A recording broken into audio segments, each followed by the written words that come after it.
Alors, ce matin, on va toucher justement ce qui s'appelle la restauration de l'État d'Israël. Oui.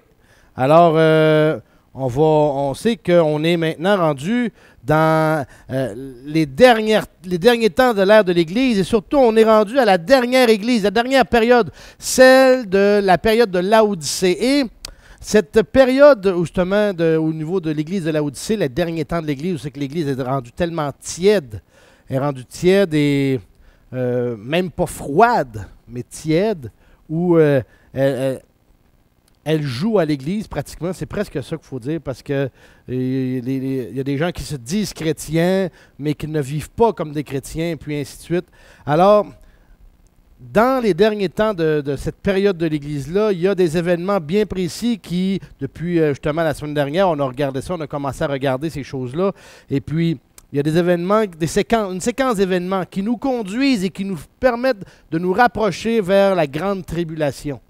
Et ce qu'on va regarder ce matin, comme je vous ai dit, c'est la fameuse restauration de l'État d'Israël, parce que Israël, c'est le point central au niveau des prophéties bibliques. Alors, comme vous voyez ici sur notre feuille, on va commencer premièrement par le tableau des dispensations, parce que justement au niveau des dispensations, nous on se trouve dans l'ère de la grâce, ou l'ère de l'Église plutôt, et justement on est vers la fin de l'ère de l'Église, on se trouve ici actuellement, et on est en train de se préparer, on se dirige vers la grande tribulation. La semaine passée, on a vu justement concernant le fait qu'il y avait deux événements particuliers qui allaient se produire, et c'était la Première et la Deuxième Guerre mondiale. Et vous savez qu'est-ce qui s'est passé, surtout au niveau de la Deuxième Guerre mondiale, tout ce qui s'est fait au niveau des atrocités par rapport aux Juifs. Et c'est réellement ahurissant de voir combien, même dans les prophéties bibliques, non pas qu'il mentionnait exactement l'oppresseur, mais on voit que Dieu a parlé ou a fait mention que les Juifs allaient justement être assemblés de la fureur pour la fureur, bien entendu. Alors, on va regarder justement ce qu'il y en est ce matin. Avant d'aller plus loin concernant justement cette restauration de l'État d'Israël, ce que je veux montrer, c'est que il y a différents points de vue qui circulent actuellement dans le monde évangélique et d'aucun point de vue, bien entendu, sont complètement à côté de la cible.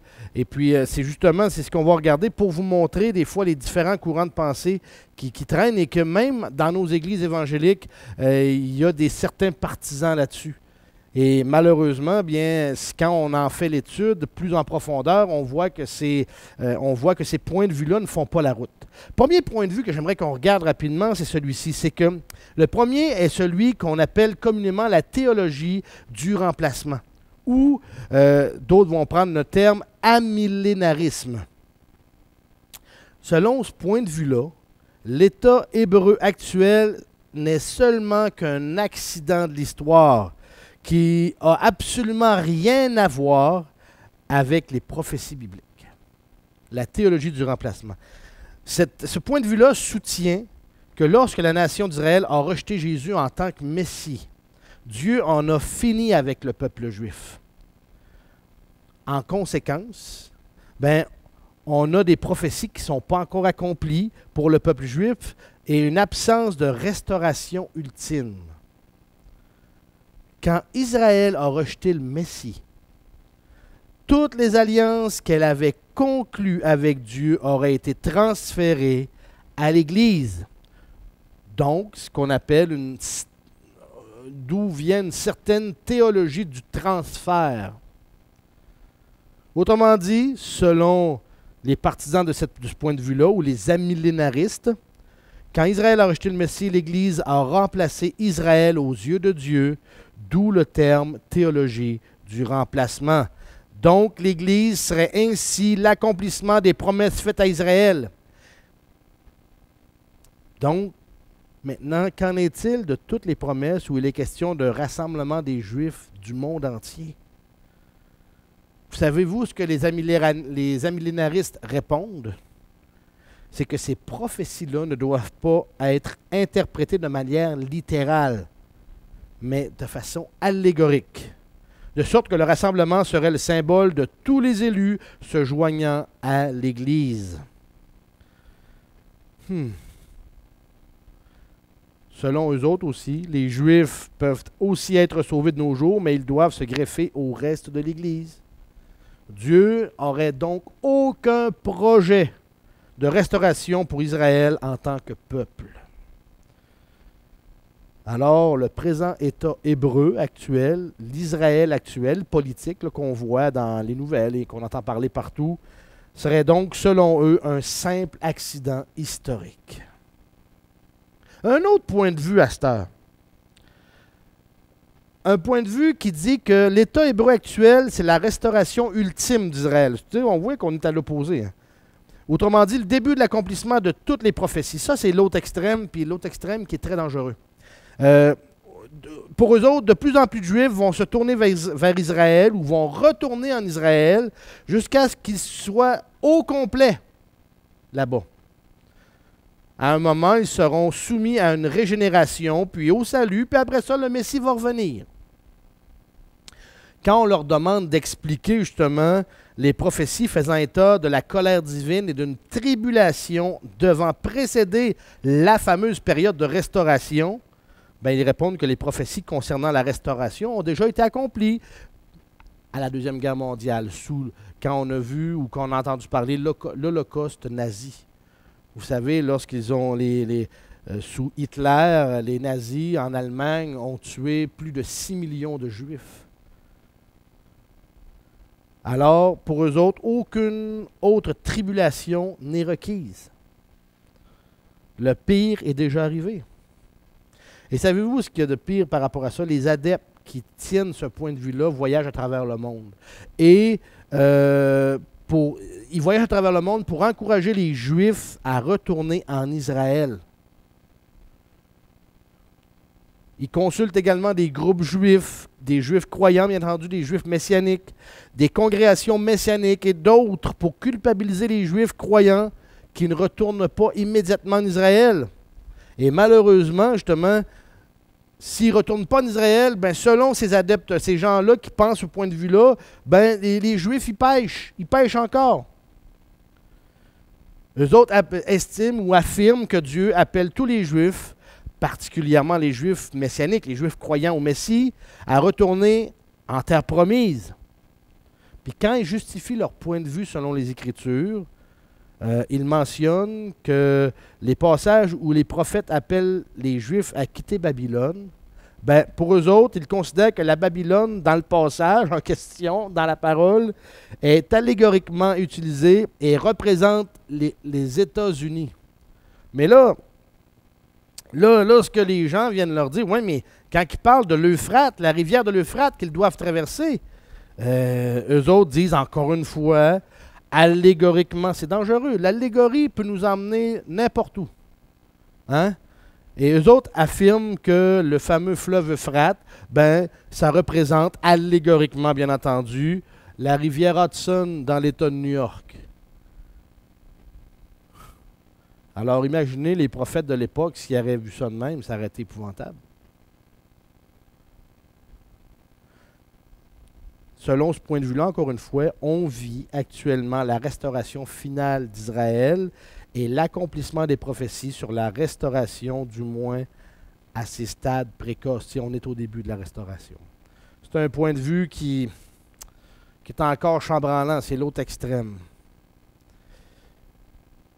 Ce qu'on vient de voir, juste ces points de vue-là, il faut réaliser que ces points de vue-là ignorent que lorsqu'il est question dans la Bible d'un rassemblement des Juifs du monde entier, les passages font état de deux rassemblements. Deux rassemblements, distincts même.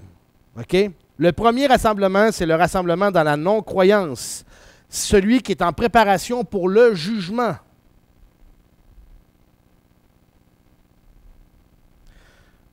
Et l'autre, justement, c'est le rassemblement dans la foi, en préparation pour les bénédictions, notamment celles du royaume messianique. Oui.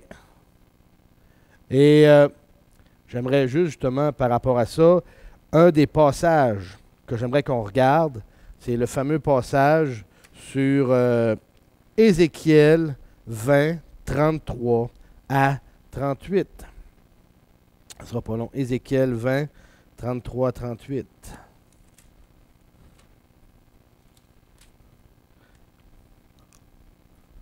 Ézéchiel 20, 33 à 38.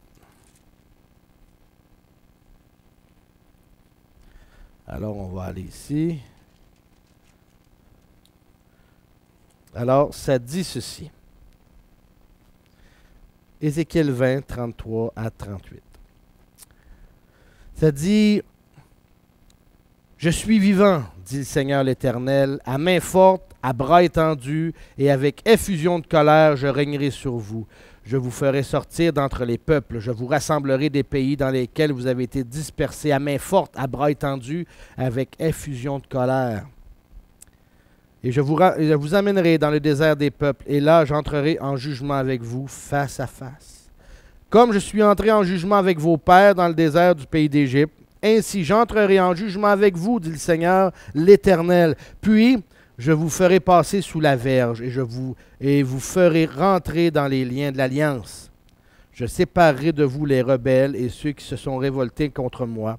Je les ferai sortir du pays où ils séjournent, mais ils n'entreront point sur le sol d'Israël. Ainsi, vous saurez que je suis l'Éternel. » Encore une fois, on voit ici dans Ézéchiel 20, versets 33-38, on voit que ici, comment je pourrais dire ça donc? Ézéchiel établit un parallèle. Dans sa déclaration d'Ézéchiel 20, versets 33-38, Ézéchiel établit un parallèle entre l'Exode. Vous savez, lorsqu'ils ont quitté l'Égypte, ils ont passé à travers la mer Rouge, et ainsi de suite, et le retour futur d'Israël. Au temps de l'Exode, toute la nation d'Israël avait été conduite depuis l'Égypte, la terre d'Égypte, jusqu'au désert du Sinaï. Pendant que le peuple avançait dans le désert, Dieu avait l'intention de lui donner la loi et de lui faire construire un tabernacle pour observer la majorité de la loi. Après avoir accompli ces deux choses-là, le peuple devait entrer en terre promise. Mais, à la suite de plusieurs rébellions, de révoltes contre la volonté révélée de Dieu, Dieu est finalement entré en jugement avec son peuple à l'oasis de Kadesh-Barnéa, situé à la frontière de la terre promise. D'après le jugement qui en est sorti, d'après le jugement divin, toute personne qui était sortie d'Égypte était condamnée à 40 ans d'errance dans le désert. C'était ça la finalité du jugement.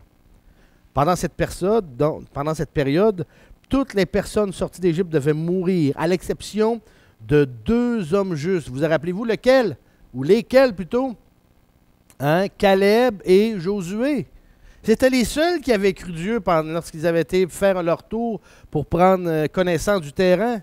Mais quand ils étaient revenus avec les 12 espions, on les a appelés comme ça, les 2, Caleb et Josué, étaient les seuls parmi les 12 à dire « Montons, l'Éternel est avec nous autres. » Puis les 10 autres « Non, on va mourir, on va se faire tuer. »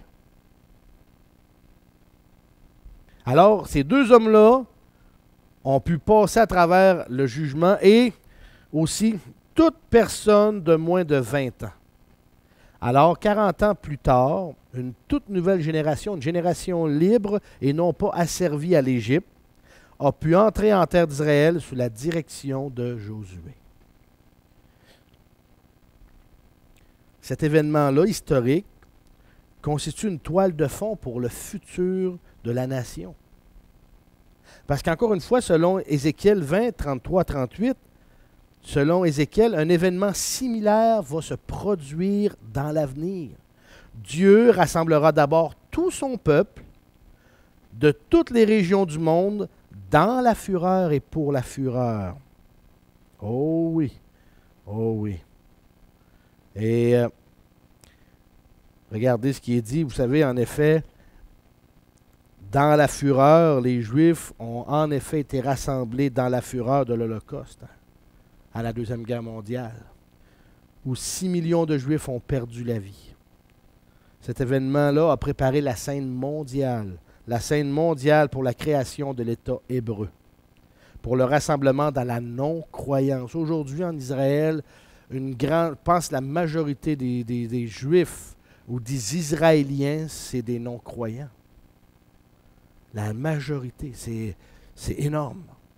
C'est énorme combien le peuple de Dieu, les Israéliens, les Israélites, ou plutôt les gens, les Juifs, combien il y en a qui sont Juifs que de nom seulement, ils n'ont plus de croyance.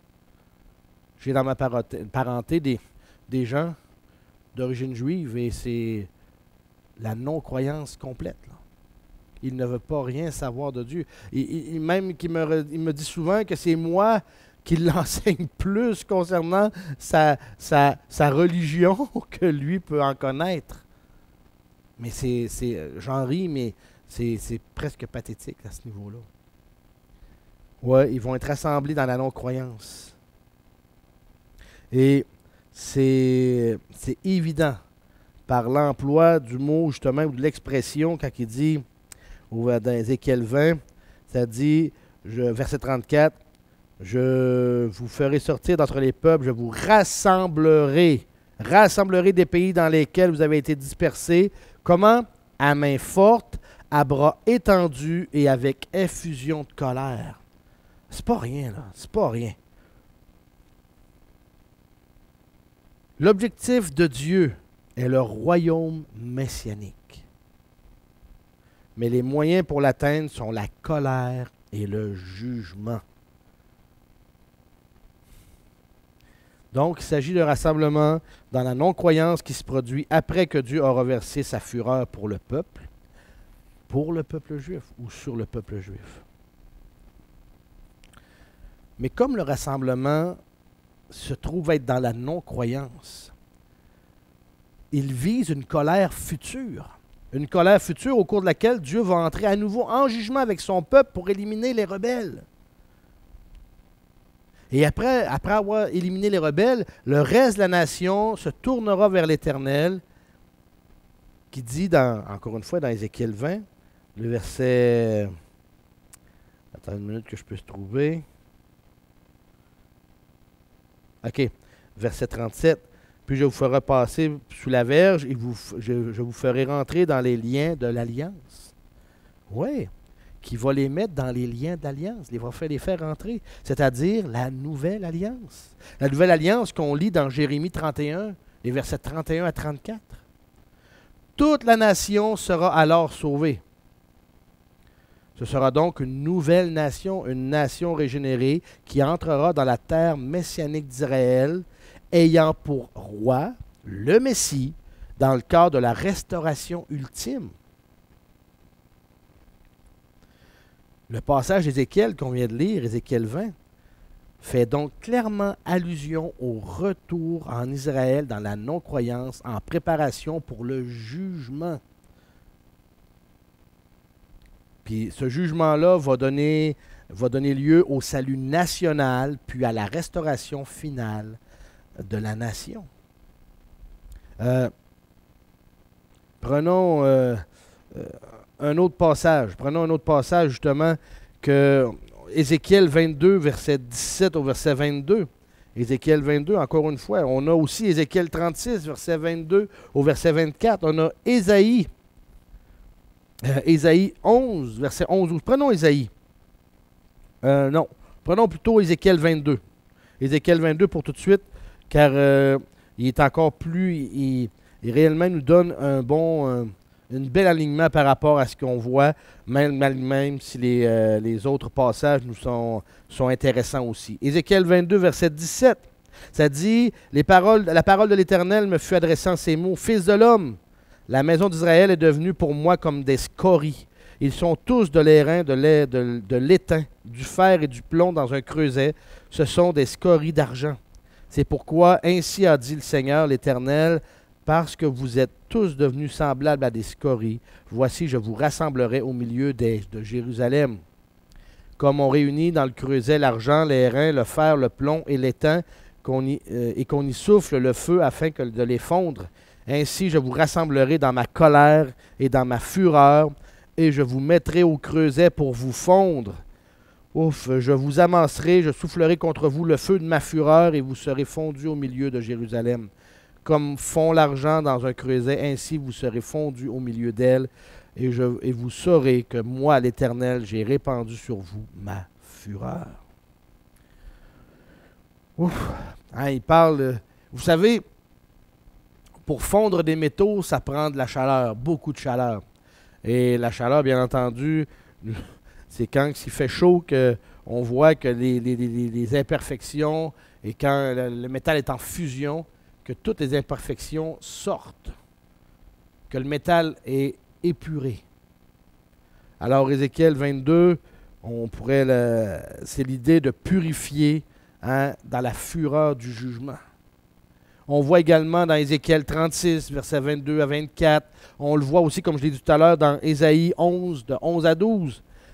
Toutes des notions où c'est qu'on peut voir justement que Israël va être rassemblé une première fois dans la non-croyance pour le jugement que Dieu a pour eux autres. Maintenant, les passages que je vous ai nommés, ceux-là qu'on a regardés un peu plus en profondeur, bien, ces passages-là, malheureusement, ne spécifient pas que le rassemblement des Juifs en Israël en préparation pour le jugement doit avoir lieu avant la période de la tribulation. En réalité, on sait qu'ils vont être rassemblés pour la tribulation. Mais quand? Quand vont-ils être rassemblés?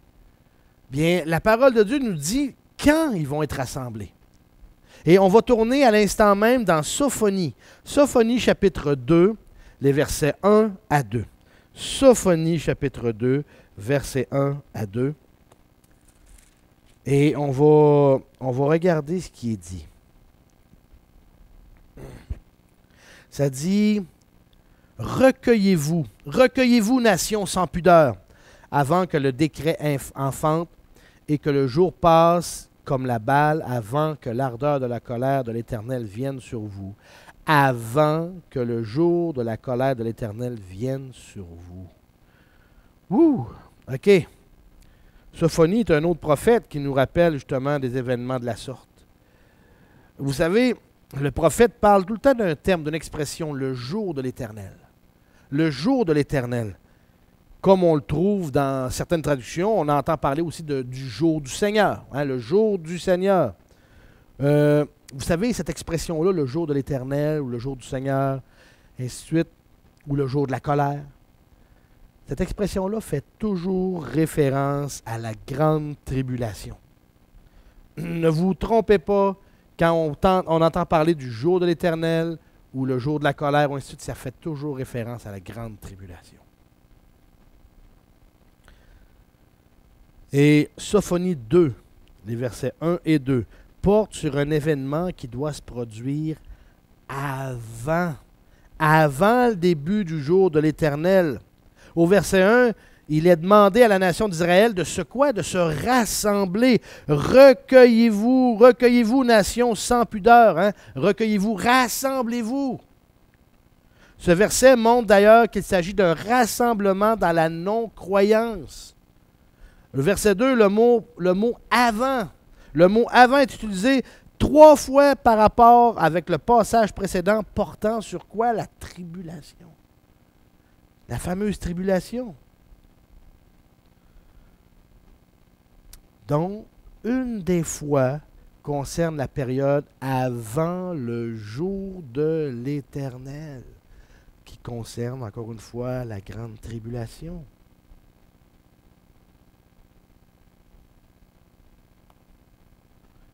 Donc, pendant que des textes tels qu'on a vu dans Ézéchiel, ainsi de suite, traitent du retour d'Israël dans la non-croyance, en préparation pour le jugement, le passage de Sophonie qu'on vient de lire là, affirme clairement que ce rassemblement dans la non-croyance doit se produire avant le début de la grande tribulation. C'est quelque chose de voir combien Dieu est précis. Il en donne le pourquoi, ce qui va arriver, à quel moment. Wow. Alors, si on regarde au niveau de la restauration de l'État d'Israël, le début du rassemblement de l'État d'Israël ou d'Israël dans la non-croyance, comment je pourrais dire ça donc? On voit que ça a commencé déjà. Ça a déjà commencé et comment je pourrais vous dire ça donc? Quand la Deuxième Guerre mondiale a terminé et que le monde entier a vu les atrocités des nazis, ont vu qu'est-ce qu'ils avaient fait vivre, subir aux Juifs, bien, on peut se poser la question, justement, ou pas se poser la question plutôt, mais d'arriver à un constat. Un constat, c'est que ainsi, 1948, lorsque Israël, au mois de mai, a déclaré sa fondation, autrement dit que justement la création de l'État d'Israël à ce moment-là, 1948 représente une deuxième douleur du travail en préparation pour la fin des temps. Le rétablissement de l'État d'Israël est un accomplissement des prophéties parlant d'un rassemblement des Juifs dans la non-croyance en préparation pour le jugement. La création de l'État juif est un des événements menant à la tribulation et elle ouvre la voie à d'autres événements devant avoir lieu avant cette dernière.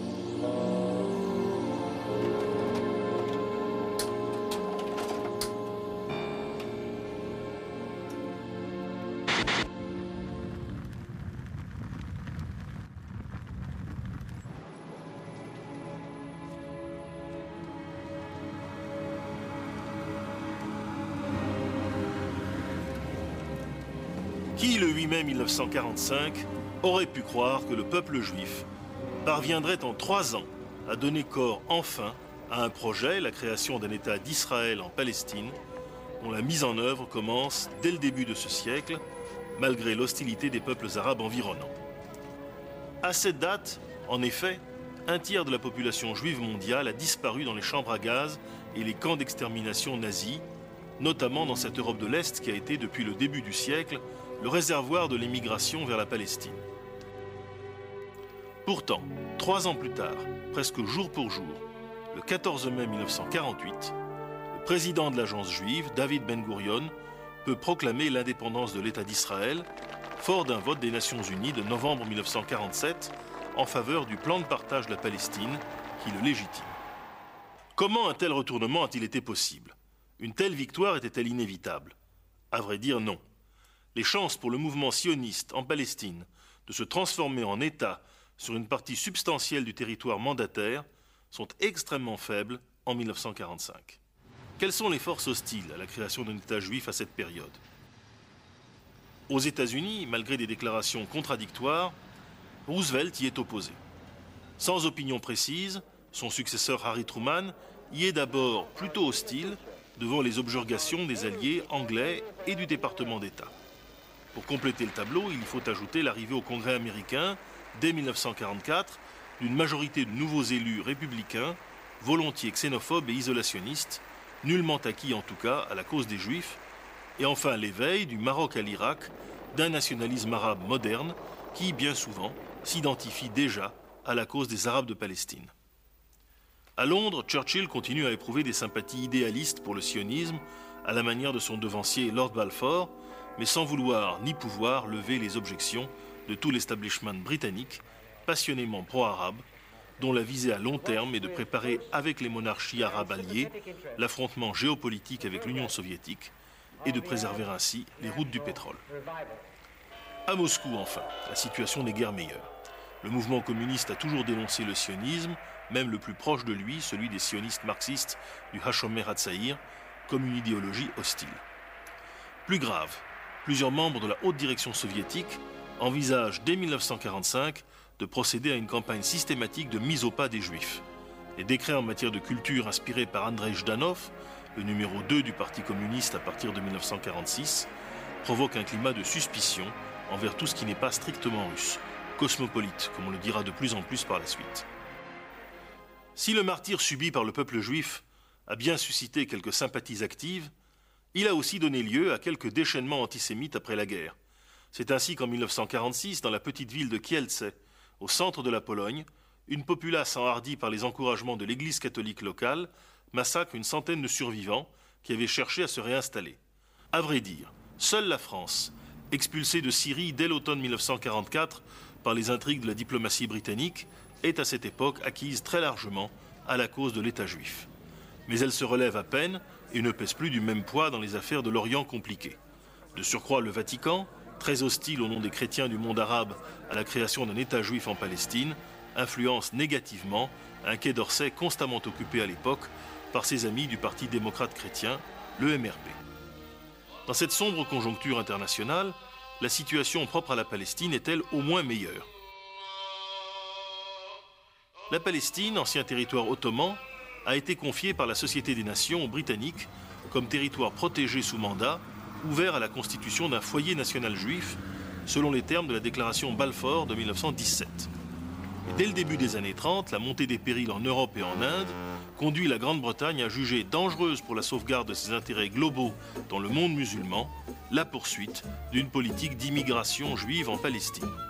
Il est vrai que l'arrivée au pouvoir de Hitler a entraîné un quasi-doublement de cette population juive, de moins en moins supportée par la majorité arabe du mandat. À partir de 1936, la révolte arabe palestinienne est générale. Les Anglais la contiennent militairement, tout en s'engageant, avec le livre blanc de 1939, à stopper toute immigration ultérieure. Le bouclage de la Palestine demeure inchangé à la fin des hostilités, contrairement aux attentes de l'agence juive. Le nouveau gouvernement travailliste, élu en juin 1945, ne déviera pas d'un pouce de cette ligne, défendue avec autant d'acharnement que de hauteur par le nouveau ministre des Affaires étrangères, Ernest Bevin. Sourd aux demandes humanitaires réitérées des Américains, ce dernier refusera en particulier l'autorisation d'émigrer en Palestine pour 100 000 personnes déplacées, maintenues dans des conditions de vie précaires en Allemagne occupée, et que Washington ne souhaite pas davantage absorber sur son propre territoire.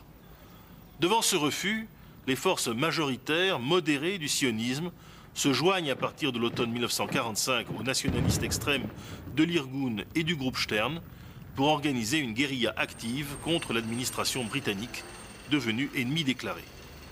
Au début de 1947, l'usure provoquée par la guérilla juive, l'impopularité croissante de la politique anglaise dans le monde, s'additionne aux très grandes difficultés économiques britanniques pour ouvrir la voie à un changement spectaculaire. Bevin renvoie le dossier palestinien à l'ONU en lui enjoignant de trancher désormais entre la thèse juive, qui défend le partage amiable du territoire palestinien en deux entités, divisées le plus souvent à égalité depuis la Galilée au nord jusqu'aux confins du désert du Negev au sud, et la thèse arabe, qui veut au contraire l'intégration complète des territoires à la nouvelle Ligue arabe, les Juifs de Palestine s'y voyant accorder, s'ils le souhaitent, le statut de minorité protégée. Dès lors, la bataille se transfère, tout à la fois sur un plan diplomatique et mondial, et glisse sur le terrain vers une véritable guerre judéo-arabe. Dans cette situation apparemment défavorable, s'ouvre le 21 octobre 1947 la séance plénière de l'ONU. Après 6 semaines d'âpres explications en coulisses, le retournement se produit. Les 56 pays membres votent. Le seuil fatidique de la majorité des 2/3 favorable au plan de partage est franchi. La résolution est votée en novembre 1947 en faveur de la partition de la Palestine et du retrait britannique avant le 15 mai 1948. Israël a désormais acquis une légitimité internationale incontestable. Que s'est-il passé? Un véritable miracle politique. Car le retournement de 2 des 3 grands de l'époque, États-Unis et Union soviétique, a quelque chose de tout à fait extraordinaire. Moins spectaculaire que l'ouverture des flots de la mer Rouge, il ne peut guère non plus être imputé à l'habileté diplomatique du mouvement sioniste en tant que tel. Si l'on écarte raisonnablement l'hypothèse d'un doigt de Dieu dans les affaires des hommes, on retiendra alors la rencontre fortuite mais décisive de 2 dynamiques cumulées, une dynamique américaine et une dynamique soviétique. Tout d'abord, pourquoi ce retournement des Américains? Paradoxalement, c'est en grande partie le ministre des Affaires étrangères britannique, Sir Ernest Bevin, le principal responsable du retournement américain. Sans son obstination à refuser tout geste humanitaire en faveur des personnes déplacées, dont Truman se fut à défaut contenté, les Américains auraient sans doute continué à suivre Londres. Mais la politique beaucoup trop manifestement arabo-centrée des Anglais pousse à bout le président américain. Avec la perspective de l'élection présidentielle très difficile de 1948, la dynamique se renverse. L'électorat juif ne pèse pas en lui-même d'un très grand poids aux États-Unis. Mais c'est le système électoral présidentiel qui peut parfois, en cas de scrutin serré, lui conférer une importance décisive. C'est bien le cas cette fois-là qui oppose Truman au républicain Dewey. Pour peu que basculent en la faveur du président sortant les États les plus peuplés de l'Union, New York, la Californie et l'Illinois. Or, c'est à New York, Los Angeles et Chicago que vivent les 4/5 de la population juive des États-Unis. Truman, agnostique au départ, se retrouve ainsi partisan convaincu de l'État d'Israël à l'arrivée. Sa réélection est bel et bien en jeu. L'engrenage du vote favorable à l'ONU est ainsi enclenché, et malgré les réticences du département d'État, la diplomatie officielle américaine entraînera derrière elle plusieurs États latino-américains décisifs, dont le Brésil. Seconde dynamique, le cas soviétique, le plus intéressant et à ce jour le moins exploré. Pourquoi Staline, dans un revirement apparemment peu explicable, décide-t-il d'apporter son soutien, au printemps de 1947, à un plan de partage dont il avait jusqu'alors dénoncé la logique profonde? Il faut retenir 3 explications, là aussi cumulatives. Tout d'abord, la rage des soviétiques, de Beria en particulier, le chef des services secrets, devant le succès de la politique anglo-américaine en Iran. Immédiatement, Staline cherche la riposte en Grèce, où la guerre civile s'intensifie, et partout ailleurs au Moyen-Orient, là où les intérêts britanniques sont en jeu, donc en Palestine.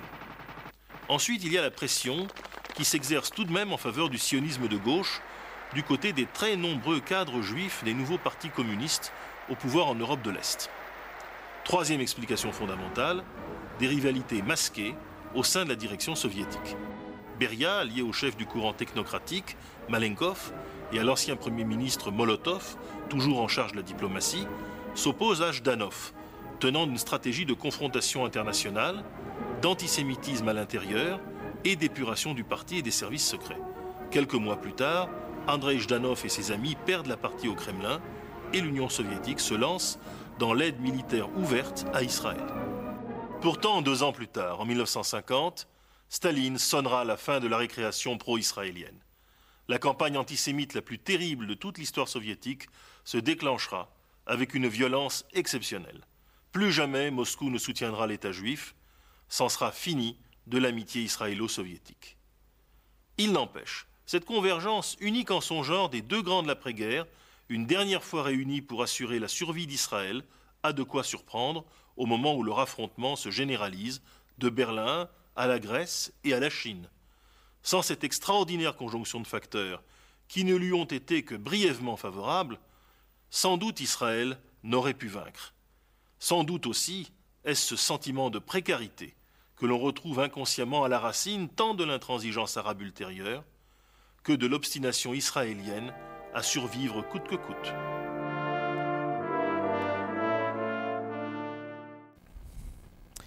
Alors, on en voit aujourd'hui encore des traces à travers, si vous avez simplement regardé les nouvelles, mais vous voyez qu'aujourd'hui, Israël se rassemble.